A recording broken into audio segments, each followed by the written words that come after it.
بسم اللہ الرحمن الرحیم۔ سارا فساد بڑھتی ہوئی خواہشات کا ہے۔ حرام اور سکون دونوں ایک جگہ اکٹھے نہیں ہو سکتے۔ حضرت علی: بہترین انسان اپنے عمل سے پہچانا جاتا ہے، ورنہ اچھی باتیں تو برے لوگ بھی کرتے ہیں۔ کچھ باتوں کا جواب قدرت دیتی ہے۔ اگر آپ پریشان ہیں تو جان لیں مشکل سے مشکل حالات میں بھی دن صرف 24 گھنٹے کا ہی ہوتا ہے۔ وقت ٹھہرتا نہیں، گزر ہی جاتا ہے، یہ وقت بھی گزر ہی جائے گا۔ کچھ لوگ بارش کے قطروں کی مانند ہوتے ہیں جو بنا کسی مفاد کسی بنجر زمین پر ہریالی کا سبب بنتے ہیں، اور کچھ لوگ ایسے ہوتے ہیں جو اپنے فائدے کی خاطر دوسروں سے دوستی رکھتے ہیں۔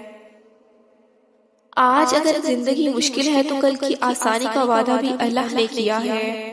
اللہ سے مانگو، خوب مانگو، اللہ تمہیں امید سے بڑھ کر دے گا۔ قرآن کا ایک صفحہ پڑھنا نہ پڑھنے سے بہتر ہے، ایک نماز پڑھنا بالکل نہ پڑھنے سے بہتر ہے، اپنے بالوں کا کچھ حصہ ڈھانپنا بالکل نہ ڈھانپنے سے بہتر ہے، ایک گناہ سے توبہ کرنا بالکل بھی توبہ نہ کرنے سے بہتر ہے۔ چھوٹی شروعات کریں لیکن آج سے شروع کریں۔ رسول اللہ صلی اللہ علیہ وآلہ وسلم نے فرمایا، ہمارے اور کافروں کے درمیان فرق نماز ہے، جس نے نماز چھوڑ دی اس نے کفر کیا۔ مسلمان اور کفر و شرک کے درمیان فرق نماز ہے۔ راستے دکھائی نہیں دے رہے یہ اہم نہیں ہے، اہم یہ ہے کہ آپ کا یقین ہو کہ میرا اللہ راستے بنانے پر قادر ہے، اور وہ ضرور راستے بنائے گا انشاءاللہ۔ جس طرح بیٹیوں کو سکھایا جاتا ہے کہ بیٹی خاوند غصہ کرے تو صبر کرنا، اپنا گھر خراب نہ کرنا، اس کے ساتھ جھگڑا نہ کرنا وغیرہ، اسی طرح بیٹوں کو بھی سکھانے کی ضرورت ہے کہ بیٹا تمہاری بیوی اپنے ماں باپ کا جگر کا ٹکڑا ہے جو انہوں نے تم پر اعتبار کر کے تمہارے حوالے کیا ہے۔ اگر کبھی کوئی اچھی بات نہ لگے تو صبر کرنا، اسے پریشان نہ کرنا، تکلیف نہ پہنچانا، اس کی بھی سن لینا، اس کے دکھ درد کو بانٹ لینا۔ پتہ ہے ہمیں نماز کیوں بوجھ لگتی ہے؟ کیونکہ ہم نماز کا مقصد نہیں جانتے۔ نماز صرف ایک ڈیوٹی نہیں ہے بلکہ ایک اپرچونٹی ہے اللہ سے بات کرنے کی۔ اگر آپ نماز کا مطلب سمجھیں گے تو آپ کو پتہ چلے گا سورۃ الفاتحہ سے لے کر آخری سلام تک نماز اپنے آپ میں ساری کی ساری دعا ہے، آپ کے اور اللہ کے درمیان ہمیشہ رہنے والی دعا۔ اس اپنی عبادتوں کے معاملے میں کسی بھی انسان پر بوجھ نہیں ڈالتا۔ جہاں تک اس کی عبادتوں کی بات ہے وہاں تک اس نے ہم پر صرف وہی کچھ فرض کیا ہے جو ہم آسانی سے کر سکیں۔ اپنی خوشیوں کی چابی کسی دوسرے کی جیب میں نہ رکھتے تھے، وگرنہ اپنی ہی مسکراہٹیں قسطوں میں لینا بڑی اذیت ہے۔ اگر چاہتے ہو کہ تمہارا نام رہے تو اپنے بچوں کو اچھے اخلاق سکھاؤ۔ اللہ سے مانگے سب مانگے لیکن اس کی رضا بھی ساتھ مانگے۔ کبھی اپنی خواہش پر ضد نہ کرے کہ جو آپ نے مانگا ہے وہی دے۔ آپ اس کی حکمت سے لا علم ہیں، آپ کو نہیں پتا آپ کے لیے کیا بہتر ہے۔ تو جو جانتا ہے صرف اسی کا دامن تھامے رکھیں، اس کی رضا مانگیں، جو وہ دے اسی پر راضی ہو جائیں اور الحمدللہ کہیں۔ بدعت شیطان کو گناہ سے زیادہ محبوب ہے، کیونکہ گناہ سے توبہ کی جا سکتی ہے جبکہ بدعت سے توبہ نہیں کی جاتی۔ جس کو آپ اپنے راستے سے دور کرنا چاہتے ہیں ہو سکتا ہے آپ کا وجود اسی کی وجہ سے ہو، وہ نہیں تو آپ بھی نہیں۔ اپنی زندگی کا، رشتوں کا، محبتوں کا موازنہ ہرگز کسی سے نہ کریں۔ اللہ سب کو مختلف طریقوں سے نوازتا ہے، کسی کو عزت ملی، کسی کو دولت، کسی کو اولاد ملی، کسی کو محبت۔ اس زندگی میں مکمل کچھ نہیں ملتا، سب سے بڑی دولت ایمان ہے، اس کو ضرور فکر کریں۔ حضرت عمر بن عبدالعزیز فرمایا کرتے تھے کہ مومن کا حال بھی عجیب ہے نا، یہاں دل نہیں لگتا اور آگے جانے کی ہمت نہیں ہے۔ ہم سب ٹوٹے ہوئے ہیں، ہم سب ٹوٹ رہے ہیں، لیکن آخر کب تک؟ پھر کون آ کر ہمیں جوڑے گا، اکٹھا کرے گا؟ آپ خود کو بہترین طریقے سے جوڑ لیں کیونکہ یہ کام ہمیں ہی کرنا ہوگا۔ ہمیں ہی اپنا خیر خواہ بننا ہے۔ اینٹ اینٹ خود کو تعمیر کر لے، اپنی دراڑیں بھر لے اور کھڑے ہو جائیں۔ یہ دنیا ختم نہیں ہوگی، یہ دنیا والے ہمیں ختم کر دیں گے۔ انہیں ان کے مقصد میں کامیاب نہ ہونے دیں، خود کو کامیاب کر لیں۔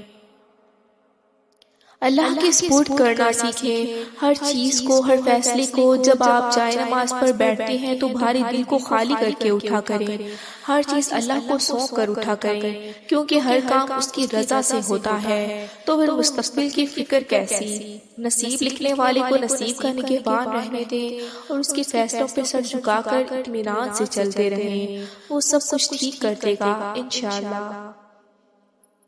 کوشش کریں ہمیشہ اللہ سے برکت مانگے، سکون مانگے، چاہے مال و دولت ہو، کوئی رشتہ ہو، کوئی شے ہو۔ بہترین کے چکر میں بہتر کو نہ کھوئیں، کوئی بھی شے ہے اس کی کثرت کو نہ دیکھیں، بلکہ برکت کو دیکھیں، سکون کو دیکھیں، کیونکہ دنیا میں بہت سے ایسے لوگ ہیں جن کے پاس بے پناہ مال و دولت ہے لیکن برکت نہیں ہے، سکون نہیں ہے۔ کسی کے پاس زیادہ مال و دولت ہونا کوئی خوشی کا عنصر نہیں ہے۔ پیسہ بہت ہے لیکن نیند کی گولی کھائے بغیر سو نہیں سکتے۔ پیسے کو اہمیت دیں لیکن سر پر سوار نہ کریں۔ یہی بات رشتوں میں بھی ہے۔ اپنے ارد گرد زیادہ دوستیاں پالنے کے چکر میں یا مزید بہتر کی تلاش میں اپنی ذات سے جڑے مخلص لوگوں کو نہ کھوئیں۔ ایک دوست ہو مگر مخلص ہو تو وہ ان 10 سے بہتر ہے جو صرف آپ کو مطلب کے وقت یاد کرتے ہیں، جن کے دلوں میں کھوٹ ہے، منافقت ہے۔ جب شیطان نے کسی کو مایوس کرنا ہو تو وہ اسے غیر مطمئن کرنا شروع کر دیتا ہے، اطمینان جانے لگتا ہے، چھوٹی چھوٹی چیزوں میں بھی نقص دکھائی دینے لگتا ہے۔ میرے پاس سب کچھ ہے لیکن پھر بھی کہیں کوئی سی کمی ہے۔ یہ ڈریس پیارا تو بہت لگ رہا ہے لیکن اتنا نہیں جتنا سوچا تھا۔ اگر فیس پر یہ دانے، یہ داغ نہ ہوتے تو کتنا اچھا ہوتا۔ میں اپنی بات پھر دہراؤں گی کہ جب ابلیس نے انسان کو مایوس اور نا امید کرنا ہو تو وہ اسے غیر مطمئن کرنا شروع کر دیتا ہے۔ اللہ نے صبح کا وقت ایسا بنایا ہے کہ اس کائنات کی ہر چیز کے لیے نئی زندگی کی شروعات ہوتی ہے۔ سوتے ہوئے لوگ بیدار ہوتے ہیں، غنچے کھلتے ہیں، پھول کھلتے ہیں، پرندے جاگتے ہیں، اللہ کا ذکر کرتے ہیں۔ یہ وقت نہیں زندگی عطا کرنے والا ہوتا ہے۔ اگر اس نئے وقت کو اللہ کے ذکر میں گزارو گے تو تمہارے قلب کے اندر رجوع کرنے والی اللہ کا نور پیدا ہوگا، اتنا نور کہ دوسرے اوقات میں ذکر کرنے سے حاصل نہ ہوگا۔ اللہ پاک نے صبح کے وقت میں برکت رکھی ہے، اس وقت میں ذکر کرو گے تو تمہارا دل اللہ کے ذکر کی طرف مزید مائل ہوگا۔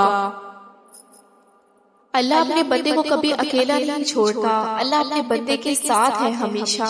ہمیں یقین کا وہ راستہ اپنانا ہوگا جس سے ہم اللہ کا قرب حاصل کر سکتے ہیں۔ اللہ کا قرب جو کرب سے بچاتا ہے۔ پھر مشکلات آئیں تو انسان کہتا ہے یہ تو اللہ کی طرف سے ہے، اللہ ہی انہیں دور کرے گا۔ یہی تو یقین ہے، اللہ پہ یقین، اللہ کا قرب، رحمت کی دعا۔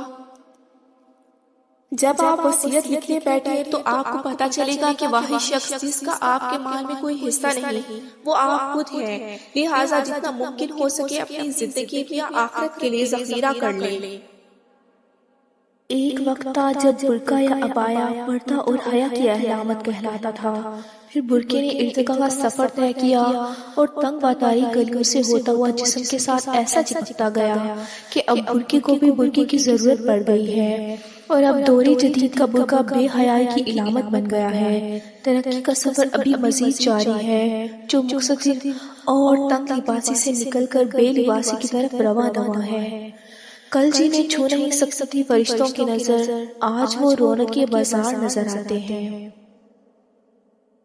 زندگی اور قسمت کا پتہ اگر زائچوں 500 اعداد لکیروں ستاروں سے لگنے لگتا تو پھر اللہ انسان کو عقل نہ دیتا، صرف یہی چیزیں دے کر دنیا میں اتار دیتا۔ جب مستقبل بدل نہیں سکتے تو اسے جان کر کیا کریں گے؟ بہتر ہے غیب غیب ہی رہے، اللہ سے اس کی خبر کے بجائے اس کا رحم اور کرم مانگنا زیادہ بہتر ہے۔ زندگی میں مشکل لمحات آتے ہیں، بہت بار لگتا ہے کہ اب زندہ رہنے کے لیے کوئی وجہ باقی نہیں ہے، بہت بار اپنا تمہیں چھوڑ دیتے ہیں۔ بہت بار تم خود اپنی زندگی سے نفرت کرنے لگتے ہو۔ سنو، زندگی اگر گراتی ہے تو پھر چلنا بھی سکھاتی ہے۔ اگر تم زندہ ہو تو تمہاری زندگی میں بہتری کی امید باقی ہے۔ سنو، تنہا اگر تمہیں کبھی زندگی لگے تو خدا کو تلاش ضرور کرنا، اور پھر تلاش کر کے دیکھنا خدا تمہاری بیکار زندگی کو کیسے سنوار دیتا ہے۔ کسی کو کچھ دینا ہی ہدیہ نہیں ہوتا، بلکہ کسی پر غصہ آ جائے تو اس کا اظہار نہ کرنا، اور کسی کے راز معلوم ہو تو انہیں چھپانا، کسی کو معاف کرنا بہت مشکل ہو تو اسے معاف کر دینا، کسی کی عزت کو تار تار کرنے سے اپنی زبان کو بچانا بھی ہدیہ ہی ہے۔ دلوں کے حال اللہ بہتر جانتا ہے، اور تقدیروں کے کھیل بھی اسی کے ہاتھ میں ہے، تو پھر کیوں مطمئن نہیں، کیوں سوچوں میں گھیرے ہوئے ہو؟ اس کی بادشاہت پر یقین نہیں، کیونکہ اس کے فیصلوں پر راضی نہیں۔ جب اللہ جانتا ہے کہ اس وقت کیا بہتر ہے، پھر دل میں وسوسوں کا سوال ہی پیدا نہیں ہونا چاہیے۔ اگر ابھی بھی سوچوں میں ڈوبے ہوئے وہ دل بے چین ہے تو سمجھ جاؤ تم دل سے راضی نہیں اس کے فیصلوں پر۔ صرف زبان سے کہہ دینا توکل نہیں ہوتا، بلکہ زبان کے اقرار سے پہلے دل سے راضی ہونا توکل ہوتا ہے۔ جس نے تمہاری ایک بات بھی سنے بغیر تمہیں غلط مان لیا، وہ تمہارے لاکھ دلائل پر بھی تمہیں صحیح تسلیم نہیں کرے گا۔ لوگوں کو ناخوش کرنا ممکن ہے، اور یہ لوگ کہتے ہیں کہ خدائے رحمان کی کوئی اولاد ہے۔ ایسی بات کہنے والوں، حقیقت یہ ہے کہ تم نے بڑی سنگین حرکت کی ہے۔ کچھ بعید نہیں کہ اس وجہ سے آسمان پھٹ پڑے، زمین شق ہو جائے اور پہاڑ ٹوٹ کر گر پڑے کہ ان لوگوں نے خدائے رحمان کے لیے اولاد ہونے کا دعویٰ کیا ہے، حالانکہ خدائے رحمان کی یہ شان نہیں کہ اس کی کوئی اولاد ہو۔ 10 گناہگار عورتیں، بے پردہ عورت، تیز زبان والی، دین کا مذاق اڑانے والی، چغل خور، ہر وقت موت مانگنے والی، احسان جتلانے والی، شوہر کی نافرمان، غیبت کرنے والی، بال کھوڑ کر چلنے والی، بلا ضرورت گھر سے نکلنے والی۔ خاموش لوگ دراصل اللہ کے خاص بندے ہوتے ہیں۔ الجھاؤ ان کی فطرت کا خاصہ نہیں ہوتا۔ اگر ان پر زیادتی یا ظلم مسلط کر دیا جائے تو وہ محض وضاحت دے کر خاموش ہو جاتے ہیں، کیونکہ ان کا مقدمہ لڑنے والا خود اللہ ہوتا ہے، اور فرشتے اس کے حق میں دعائیں کرنے والے ہوتے ہیں۔ ہم جان بھی نہیں پاتے کہ خاموش لوگ کتنے طاقتور اور اختیارات کے مالک ہوتے ہیں۔